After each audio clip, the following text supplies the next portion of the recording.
What's the story, Morning Glory? What is the word, Hummingbird? Thank you so much for clicking on my channel and for joining me for this review of BelleCollective Season 3, Episode, I don't know, Best Revenge is Your Paper.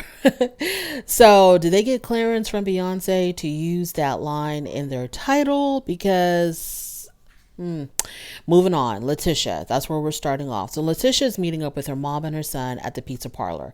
Letitia tells her mom about the whole stripper situation where Cliff had called Glenn and told Glenn a bunch of lies about what Letitia was or wasn't doing at the party when the stripper showed up, and how her and Glenn got into it. And but they ended up talking it out, and I guess Glenn ended up, calming down and believing his wife that she wasn't doing anything disrespectful at the party. But now Glenn is back on how long is it going to take Letitia to come back to him? How long is it going to take for her to go through her healing process so that they can get their marriage back on track? And she doesn't know if she's ready to, reconcile with him yet. Her mom says that if it was her, she would have been gone with a capital G. So we know that Mama is not feeling Glenn, and feels like her daughter could do a whole lot better, and that is saying a whole lot. The mama knows a whole lot of information about your boy Glenn, more than just what we know of him, possibly getting somebody else pregnant, having to take a damn DNA test. Mama knows a whole lot of information and believes that, yeah, maybe Letitia should not go back to Glenn. But she tells her daughter, at the end of the day, girl, it is your life, your decision, your marriage. Moving on from there, Aikisha. We get a lot of Aikisha lately. Aikisha, she's at home with her husband, Big Willie, and they're talking about the fact that she just found out and she's just been diagnosed with having high blood pressure.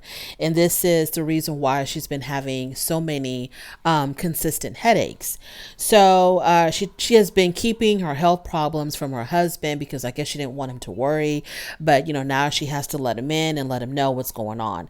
So her mom died from a massive heart attack and her aunt died from a stroke. So maybe high blood pressure runs in her family. So now she has to make some serious changes with her life because it's always been a concern of hers to be an older mom to these two young children. And now, with her diagnosis of high blood pressure, she's going to take her health, super, super seriously now because she always had this fear of not really being around to watch her children grow up. So her original proposal for Ferris Street was not accepted. For some reason, I was a little bit bummed about that. I was kind of hoping that we can finally get Ferris Street started, but she says that she does have a plan B.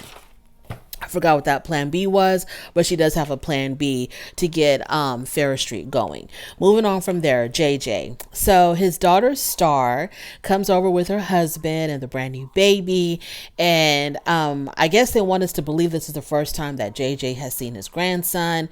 The boy, obviously the baby's cute, and so it was really nice to see JJ holding his grandson and talking to his daughter, about her being a new mom, etc.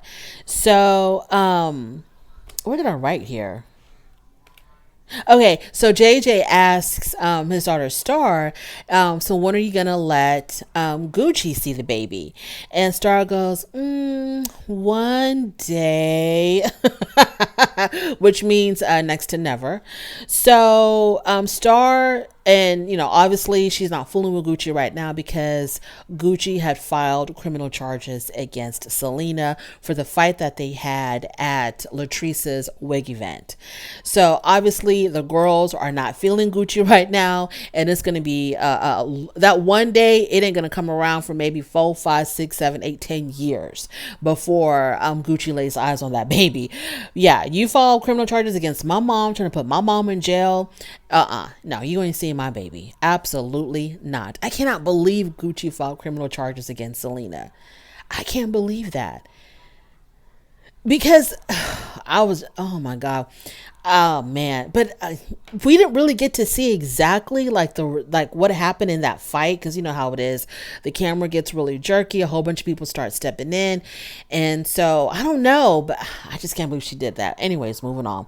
But if she was attacked, if she was hurt, if Selena, put them hands on her, I bet she's going to say hi to Selena next time. Latrice. So Josh has invited her to some aerial yoga thing with her other friend.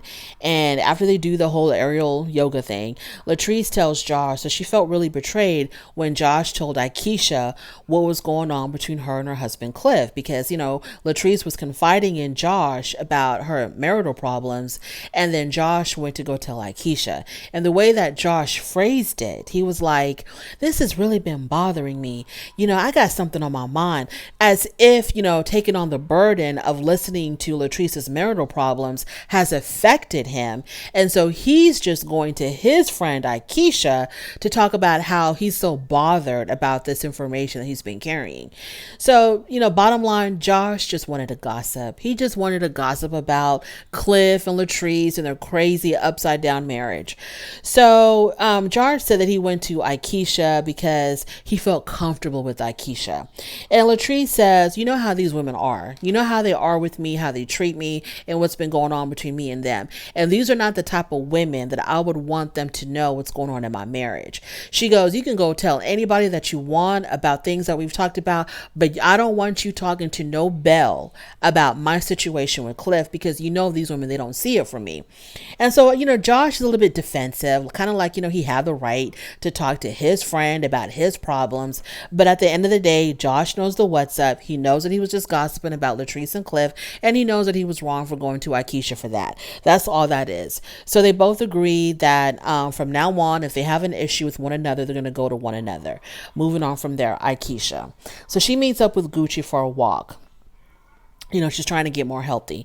So Gucci tells Akeisha that her stepkids are being really standoffish with her ever since she filed charges against Selena. And yeah, I mean, are you surprised, Gucci, that your stepkids don't want to fool with you no more after you're trying to put their mother in jail? Because that's exactly what that is.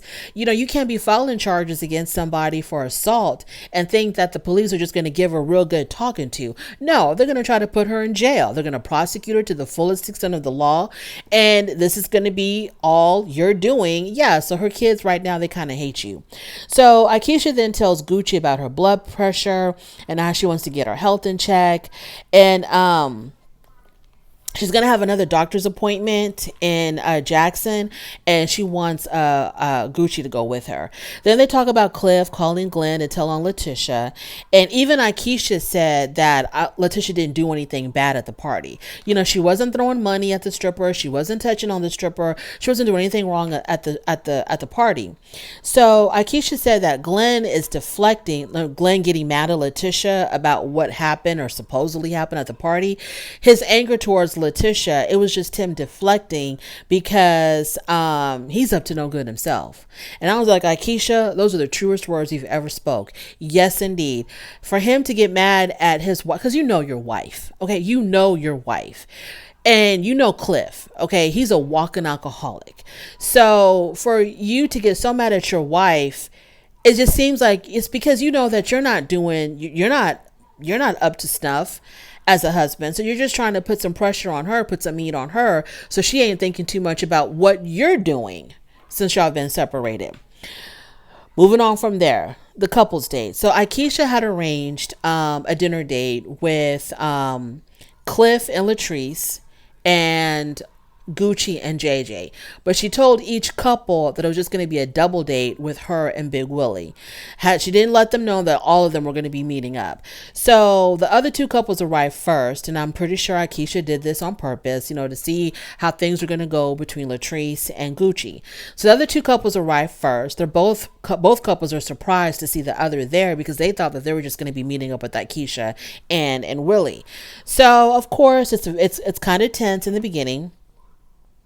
And there's a lot of tension between them, but they were trying to make the best of it. So, Latrice and Gucci, they're trying to, be friendly and cordial with one another. So Akeisha shows up and she's kind of surprised that they were actually getting along. I don't know where she thought she was going to be walking into, them pulling each other's hair and throwing food and dishes at each other in the middle of the restaurant. Yeah, they acted like civilized adults, Akeisha. So Akeisha and Willie show up and they talk about relationships and marriages and the ups and downs of all of that. And Latrice says because they were talking about, I think it was Willie that said, Gucci, I'm surprised that you got into that fight with Selena. And Gucci said something like, yeah, I'm really a lady at all times, but I got a mouth on me. My mouth can get kind of reckless. And so then Latrice steps in and says, yeah, because Gucci's reckless mouth said that Selena be going down on Cliff. And so JJ asked Cliff, does she? And Cliff said, hell nah, but it would be nice. Now, I want to know if Latrice caught that. When Cliff told JJ, no, Selena does not go down on me, but it would be nice. Did she catch that? Because Lord knows, if Latrice would have said something like that about, let's say, Glenn, someone would have said, oh, Glenn, he goes down, or any man. And Latrice was like, no, but it would be nice. Cliff would have had her in a headlock. So, but I don't think Latrice caught that. So, Gucci said that she thought Latrice had set her and Selena up to fight. And once again, Latrice has to defend herself and say, no, girl, I did not set y'all up. I did not set you because I had no idea that y'all would get down like that, because I have seen y'all in the same space before and y'all never fought. So I didn't think it was going to be an issue to have y'all both at my damn event. So Latrice, she denies it. And, at the end of the day, the dinner ended really well. The dinner ended well. Cliff is a trip. Yeah, the dinner ended well. And, there's still that tension, I think, between Latrice and Gucci. They're still kind of like, they're not BFFs just yet. There's still that tension there, but at least they were able to be cordial with one another. I need to know, Cliff, do you have a drinking problem? Do you talk the way you do because you're actually slurring from the alcohol, or this is just how you talk? Like, every time we see you, Cliff, you've got a glass in your hand. Every single time there's a drink in your hand. Like, what is going on, Cliff? And, yeah, I don't think I have anything else to say. It is what it is. Thank you so much for joining me. I really do appreciate it. On your way out, please don't forget to rate the video. If you like this content, go ahead and subscribe, and I'll definitely talk to you later. Bye.